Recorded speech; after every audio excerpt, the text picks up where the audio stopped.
Hello everyone, welcome to my new another mini blog. তো নতুন বছর আশা করি তোমাদের অনেক ভালো কাটছে আর আমিও বেশ ভালো আছি। সো দেখো 2024 লাস্টের দিকে কিন্তু আমি গেছিলাম দক্ষিণেশ্বর আমার দাদার বাড়িতে ঘুরতে। হ্যাঁ জানি ব্লগ অনেকটাই লেটে এসছে, কি করব বলো, একটু বিজি ছিলাম।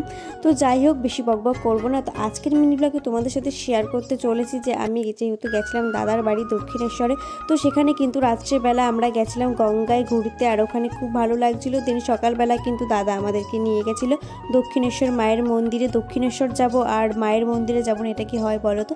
তো ওখান থেকে ভিতরে তো ঢুকতেই পারিনি, যেহেতু সেদিন খুবই ভিড় ছিল, তাই বাইরে থেকেই মাকে দর্শন করেছিলাম। আর এই জায়গাটা এতটা সুন্দর লাগছিল কি বলবো। দেন বাইরে থেকে মাকে নমস্কার করে মনের ইচ্ছা সব কিছু বলে কিন্তু ওখান থেকে বেরিয়ে আসলাম আদ্যাপীঠ মায়ের কাছে। তো এইখানেও অনেক ধাক্কাধাক্কি করার পর শেষ পর্যন্ত মাকে দেখতে পেয়েছিলাম।